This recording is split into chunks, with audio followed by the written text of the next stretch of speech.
Hey, and welcome back to season 2 of Namaste, Y'all podcast. I'm your host, Dr. Stephanie Boyce, author, educator, and spiritual seeker on a journey to self-love. Thank you all that made season 1 a success. Let's talk about what's ahead in season 2. This movement is rooted in healing, joy, love, and liberation for all of us. And so in this season, we're going to go even deeper, y'all. Are you ready? We're going to talk about love without ego, solo travel as self-care, peaceful co-parenting. We're going to talk about love, dating, marriage, relationships. We're going to talk about all kind of stuff this season, y'all, okay? The messy, beautiful journey to wholeness and love. That's what this is all about. So, light your candle, grab your tea or your coffee, and settle in because season 2 of the Namaste Y'all podcast is officially underway. Let's go. Hey, and welcome back to Namaste Y'all podcast. I'm your host, Dr. B, and this episode is going to be really close to my heart, so I hope y'all can follow me. Today, I have an ode to Mother Oprah. Now, anybody that knows me closely knows that one of the big milestone goals for me is to sit in the tea room at the Promised Land with the Queen, Mother Oprah, okay? And so I can remember like having this really big dream for so long now that it's almost just like a running joke with my friends. Like they already know. We were playing a card game one time, and I remember the card was like, which celebrity would you they were like, Oprah, like next, skip to the next card. And while they joke about it, like, and it's like one of those things that's kind of always running a current in the background of my life and my career. It's just, I think, very important for me to have this moment early in my podcasting career in season 2 with just 1,000 followers. It's like, I want this episode to be published on the internet for all of y'all to hear me say before it happens that this was always a big milestone goal for me. And so I think it's important for me to start by kind of like rewinding and helping y'all understand like why Oprah has been such a big fixture in my life and my career and my journey towards wholeness and peace and joy and like all the things in my spiritual seeking. So this episode, as well as my entire podcast, is a love letter to Mother Oprah Winfrey. And Namaste, y'all, the book that's going to also carry the name of this podcast are both dedicated to her. And so because long before I had a platform of my own, she gave me a vision for what was possible. So if you were a person that watched the Oprah Show, you know, like I like to say, people either discount, forget, or like make small because she's still alive the impact of Oprah Winfrey's ministry is what I'll call it in the lives of an entire generation. So that's why the subtitle for today is like 4 lessons like that she taught a generation, because there were this group of us millennials now who we grew up as Oprah Winfrey being like this fixture in our lives. Like she came into our living rooms by way of the TV. And I like to emphasize the fact that it wasn't like she didn't have that Diane Carroll, like glamorous, light skin, like Euro-centered beauty standard that we were used to seeing on TV. Not only did she not like convey that, but she also was like fully embodied, and she like used her voice and she talked about things that mattered. It's like she wasn't trying to be frivolous or like surface. It was like the show was deep and meaningful. The topics were spiritually grounding, and like the stories were life-changing and transformational. And so I think that type of ministry, coming into contact with that on a regular basis, for those of us that did, was really transformational for us. Had I known at the time, I would have probably majored in communication. I never even knew like journalism and communication, like they were never even an option in my world. But now that I know what I know, I probably would have just after spending so many years after watching Oprah do what she did on TV. So as a child, I watched the Oprah Winfrey Show with my grandmother. In high school, I watched the Oprah Winfrey Show by myself. And in college, I literally scheduled my classes so that I could be back to my dorm room by 4 p.m. because Oprah Winfrey was coming on. Okay. And so I don't take it lightly that I was connecting in deep and meaningful ways, not just to like, Oprah didn't just tell her own story and communicate her own life, even though she did that quite a bit, but also like she was having these guests come in that were really like being able to hold space for these deep, meaningful connections. And so like, even now as an adult, my friends joke all the time, like, I like to talk about stuff that matters. I'm not one of those people that wants to get together and be like, so did you watch The Real Housewives? I mean, granted, we can do that sometimes. Like, I'm not saying don't have balance. Like, I have some balance. But I also, more than not, want to get into the meaty parts of how people are feeling and healing and dealing, because life be lifing, y'all. Like, it's hard out here. So I always like to say, that as I've been on my journey towards meeting Mother Oprah, which is one of the big milestones in my career, I'm just going to be honest with you. In college, I really had these 3 Oprah confirmations is what I call them. Okay, so I want to share with y'all like a little bit today, because again, I want all of this to be out here, and I'm going to write more detailed about it in my book. But okay, so I have 3 things I want to share. So, and all these happened in college too, by the way. So I already knew before college, like I was on a trajectory to where my path was going to cross Mother Oprah's. And so freshman year, because I remember I stayed in the Moody Towers at the University of Houston, there was this episode, or maybe it was a series on forgiveness that Oprah had, and she had these guests on the show, y'all, where they were talking about, like, I'm talking about the most heinous, extreme, like, situations where, let's say somebody harmed your child or killed a family member. Like, it was like really serious stories. Like, I don't even remember like them specifically, but I remember hearing people share their stories and being like, ain't no way I'll be forgiving that person. They can die. And just hearing them come on the show and talk about like how they had to take these journeys towards forgiving the most heinous acts and the most complicated people in the most difficult situations, and sharing their stories. And so I was really inspired by the series, and I never forget, Oprah issued a challenge to audience, to viewers, and she said she wanted you to write a letter. If you could write a letter to someone that you needed to forgive, and when she said it, she said the person that comes up in your head, like that's who. Like, that's somebody that you're holding on to something, you have some unforgiveness and bitterness or resentment in your heart or whatever. And she said, I want you to write a letter to that person. And I'll never forget, I wrote a letter to my father. So I'd been raised in a household with my mom. She was single, but my dad was always around, and he was always like financially active. But it was that emotional piece, and he wasn't like physically there in the house with me. And so I just remember I wrote this letter, and y'all, I was just writing, and I was snotting. I was like a freshman in college. I was just writing and snotting, and I remember I wrote this line, like, I just wanted to crawl up in your lap and like just like hug your neck and know that everything was gonna be okay. And I was just letting it all just pour out. And I never forget, I decided, I don't know if it was that day or if it was like later on, I decided to call my father and read the letter. And I read it to him, and he listened. And I just remember I was in the lounge on our floor, because I had a roommate. I was in the lounge on our floor, nobody else was in there, and I was just crying and reading my letter and trying to catch my breath, and he listened to me. And I guess that was the first step, is that I never thought he would listen. Like, I didn't feel like he would want to listen to that. And so the fact that he heard me was the first part of that was really transformational to me. But then the second part was it did something for me in my voice, if that makes sense, to just have been able to articulate that and what my disappointments were rooted in, and like how that had impacted me, and like how that had made it hard for me in my journey. So whatever. So I dumped all of that out, y'all. But also the other part of that was that I submitted my story of forgiveness to the Oprah Show, because that was a part of it. It was like a challenge thing, like write this letter, and like then they did a part where you could submit your story of forgiveness. Yeah, I submitted my story. Okay, so that was the first thing, like the forgiveness letter.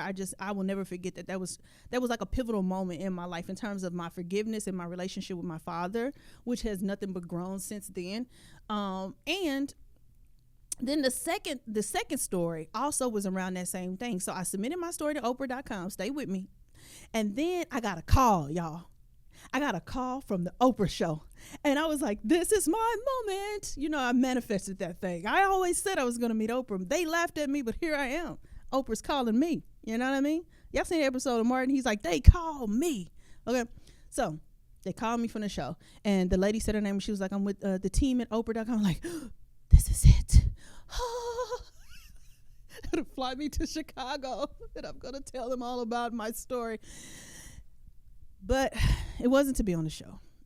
They had selected my story as one of the stories they were going to feature on Oprah.com. So that's what they did, y'all. I was so sad. Like it was like somebody popped my little balloon and I just deflated.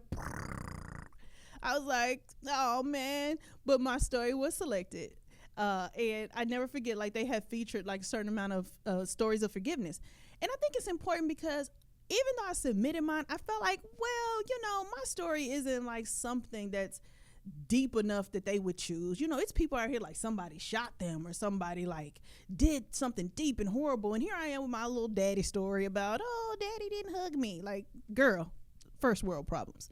But I think I felt seen and I felt validated even by the fact that they saw, what I shared, and that they even selected mine to be featured. And so my story of forgiveness was featured on Oprah.com. But even though I didn't get flued out to the show that time, I felt like there was this deep affirmation of like you're on the right track. Like kind of God gives you those winks sometimes to let you know like, come on, like you're headed in the right direction. And so that was two of the things that happened when I was in college. That was like, okay, yep, just gonna keep on doing the good work. But the third one, while I was in college, y'all, I met Dr. Maya Angelou. Now, if you don't know the importance and the connection between Mother Oprah and Maya Angelou, then this part might escape you. You should go Google it. That's not part of the show. That I ain't got time for that. But so the short of it is that Dr. Maya Angelou was like who Oprah Winfrey considered like her godmother. And she was like always providing her like this deep spiritual guidance. And it's like when you saw them together, you could tell like it was so deep and meaningful and spiritual, a connection. And then I imagine like behind the scenes, they probably like cut up and had a lot of fun. Like that's the part I wanted. I wanted to be like, at the promised land with the cameras off and like hearing how they really talk and got down. So anyway, at the University of Houston, I was a student programming board's president at the time that we bought Dr. Maya Angelou. And so because of the amount it cost to bring her, we had to partner with like a whole bunch of organizations across the campus. Like everybody chip in, like we're going to bring Dr. Maya Angelou. And so we did that, and we got like all of these organizations. It was so beautiful, like joined together to host the lecture. And so I never forget because we were the team that was hosting the event. We got like the behind the stage kind of experience where her team that was with her brought her in, and she was in a wheelchair. And so like at this point, this was around maybe 2006 or 7. They brought her in a wheelchair, and had never seen her in a wheelchair before. And I was like, oh, like I didn't realize she was in a wheelchair. So when you in her rider, she had to have a high chair, like that kind of like tall stool kind of chair for her on stage is how the setup was.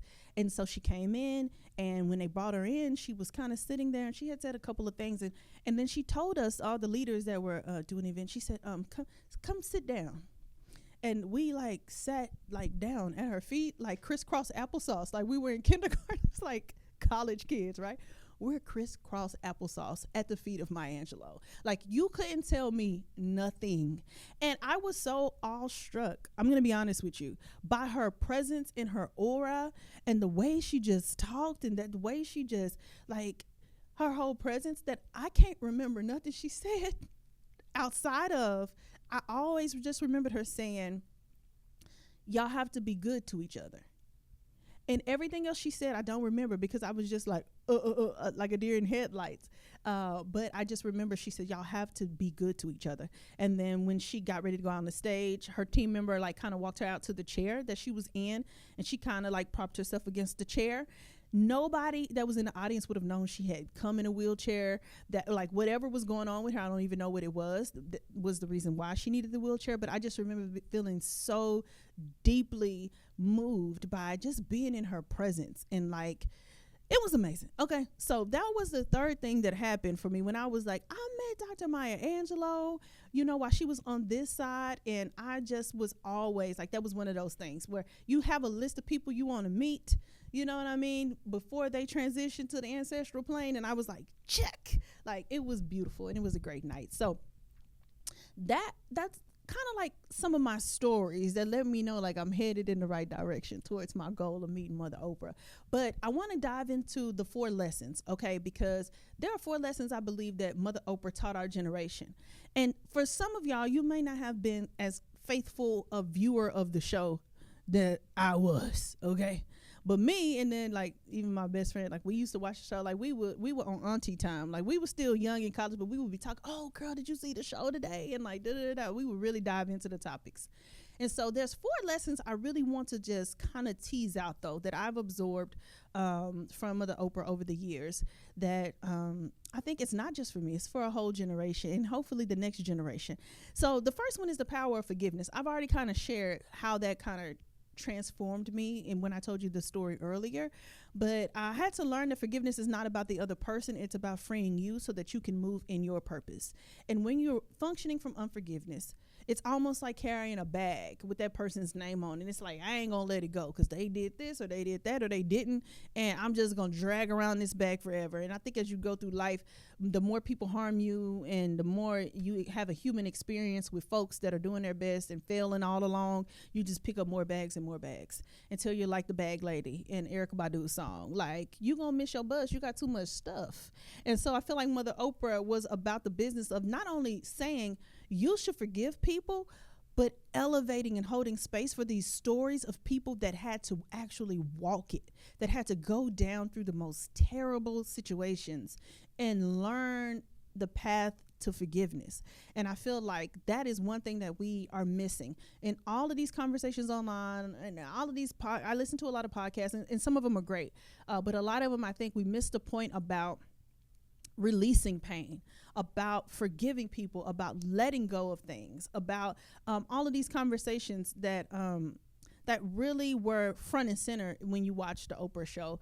And so I just wanted to call that forward. The power of forgiveness was one of the biggest lessons that she always was striving to teach us.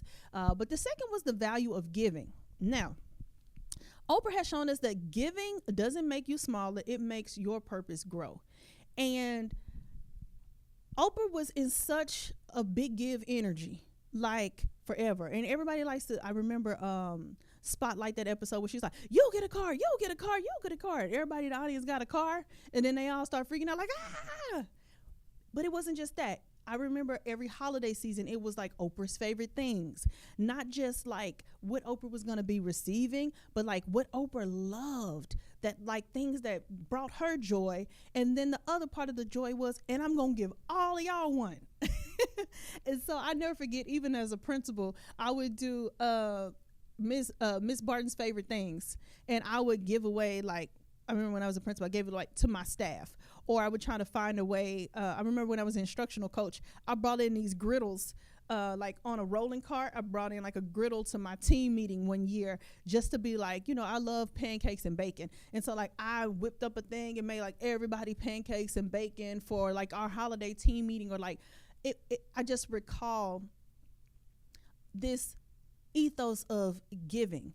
And I think one of the biggest issues that we have, if we're not mature enough to understand the laws of reciprocity, is we think, well, I give to people and they don't give back to me, so I stop giving, and which really blocks the flow of blessings to your life. But I think when the Bible says that, there's a season where we give, but you have to sow and then reap.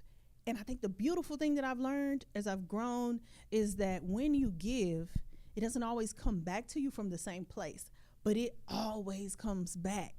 And like, it's been wild in my journey to see. And so like, even when I hear people talk about like all these conversations about dating, and people are like, well, I don't do this and I don't give and I don't get, it's all about what can I get? And like, does it bring me joy? And like, and everything is so like ego centered. I think this concept of when you give to people, even if it turns out that people may not have been who you thought they were, or they tried to take advantage of you or whatever. Like, the giving that you already did is the seed in the ground, baby. And when you put that seed in the ground, it's going to always bring a harvest to you. And Mother Oprah showed, like, time after time, not even in terms of like money, but like you gain sometimes in peace, in joy, like your life and the bounty on your life when you give. It's something that you can't measure. So when you give from a full place, it comes back in ways that money can't even measure. And so that's the second lesson I really feel like Mother Oprah showed us. I mean, all the giving, all the philanthropic efforts. I remember recently she gave millions of dollars to the men that go to Morehouse College. And so she had an episode recently that aired with Edwina, I forget her last name. She's an actress, a beautiful actress. She just had a book that came out about manifestation. And on the episode, I remember commenting and saying, like, y'all are doing God's work. And somebody had the audacity, I'm going to splice it in here so y'all can see, to respond to my comment, talking about doing God's work. When did either one of them ever give anything? They're not doing God's work. There I said, oh, Lord, come now, Jesus, because how dare you have the audacity to come on to the Oprah show and make, not the Oprah show, but the podcast posting, and make a comment about Oprah ain't giving nothing. It ain't doing God's work. I took it personally. I'm just going to be honest with you. So I hope that person find this episode, because over the years, I know that it's not about keeping a tally, but if you've been keeping up and you've been watching Oprah's career and her philanthropic efforts, I'm like, it is a class act in terms of the laws of generosity and reciprocity, if you believe in those laws. And so the third lesson is the unifying power of love for humanity. Oprah taught us how to hold people accountable without hardening our hearts. Like, I feel like it's one thing to share love, and it's another thing to act like love is like, oh, well, everybody can do everything. But it's like, no, there can be accountability in love, but also without like being dogmatic. And I think that was the one thing that Oprah really taught me, was how to be open to other people and show love for all of humanity, and especially when people were different. Like, I grew up in a Black church experience where you would hear a lot like kind of like alienation of like, we're over here and we're Christians and those other people are kind of over there, and our belief system is right and theirs is wrong, and we're going to heaven and they're going to hell, kind of philosophies being kind of taught to you. And I think that was kind of countered by the love that I saw Oprah. Like, no matter who the guests were that were on her show, it was kind of how I learned this ideal about the universal truths that exist within the world's religions, right? It was by seeing and hearing these stories and seeing that, like, oh, like at the core, most people want the same thing: love, joy, peace. They want family. They want, like, to live their best life. They want prosperity. They want to have the pursuit of happiness. Like, most folks want the same thing and are typically good. And so I think that was always something that I know Oprah coming into the living room and bringing those people, like, as exhibits, like, look at these people, like, there's so many people doing great things in the world. And it softened my heart, I think, to understand how to extend love to other people.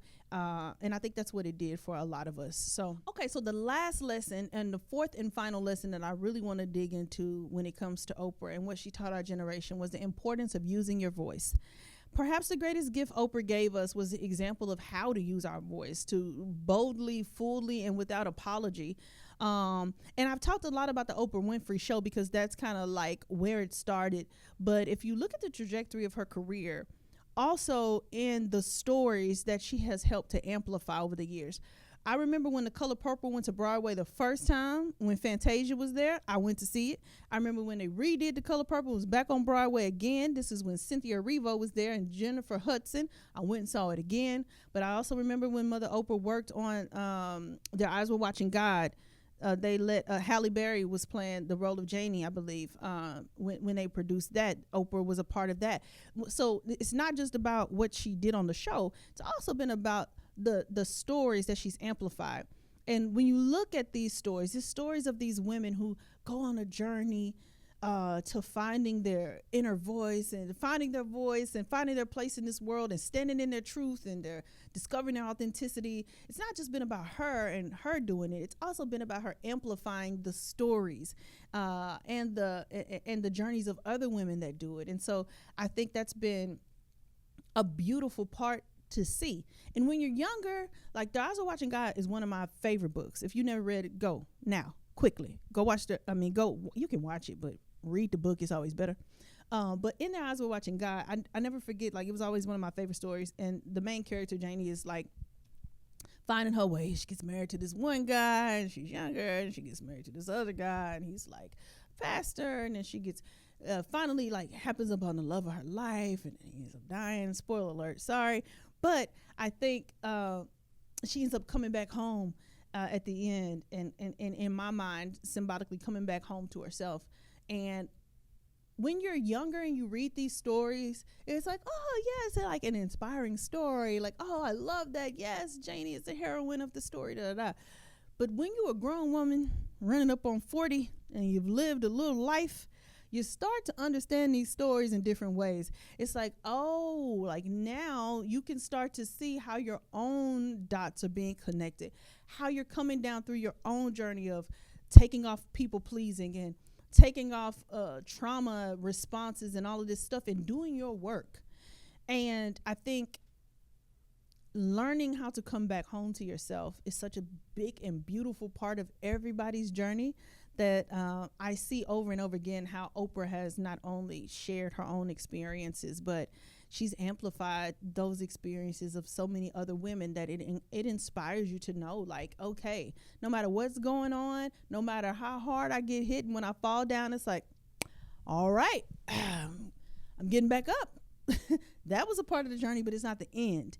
And that and it inspires you in a way to have seen the stories of women navigate the most tumultuous situations. If you never saw Celia's journey in The Color Purple, you got to go do that, right? And so over and over again, I just have to give kudos for those stories being amplified, because I knew them because we read the books, but some people came into contact with those stories for the first time on the big screen. And so I love that so much. Okay, so in closing, I have to say a couple of manifestations. I will sit with Oprah. I will have tea in the tea room at the Promised Land. And I will thank her, not just for what she did, but for who she allowed us to become.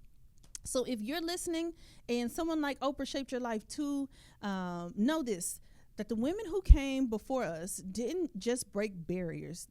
They built bridges for us. And now it's our turn to cross over and to carry others over with us. And so if you're a millennial watching this and anything that I share kind of struck you as like, oh yeah, I guess those were some things that like Oprah really taught us, it might not just be about Oprah, right? It might be about some of the other women in your life who have inspired you. But I think it's so important at this moment for us to pause and realize as millennials, like, it's kind of time for us to pivot, look over our shoulder and see the next generation needs us to do the same things. So I'd like to challenge you today to consider, like, how are you inspiring, connecting to, mentoring, and bringing along those younger folks that are in your sphere of influence. Oprah had a pretty big sphere of influence just having a national show. But for us, it's about maybe your sphere of influence is your community. You know, maybe there is a place where you can find yourself deeply invested in giving your gifts and helping to facilitate the younger generation towards their journeys of forgiveness and doing their own work, you know, their own healing journeys. Like, at this point, I think it's important for us to start to consider all the beautiful lessons that we received that have inspired us on this journey.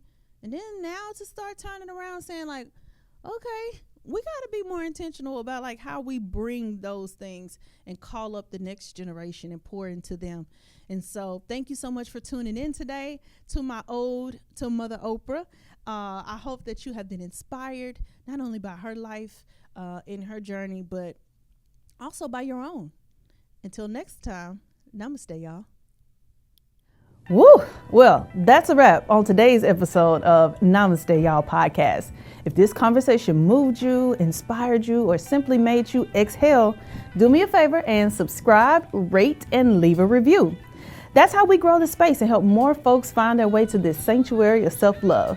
And just so you know, this ain't just a podcast, it's a movement. So stay connected. Go over to our Instagram page at Namaste Y'all Podcast for updates, behind the scenes, and upcoming events. Take a deep breath, choose yourself, and know this: you are worthy of a life that feels like love. Until next time, Namaste, y'all.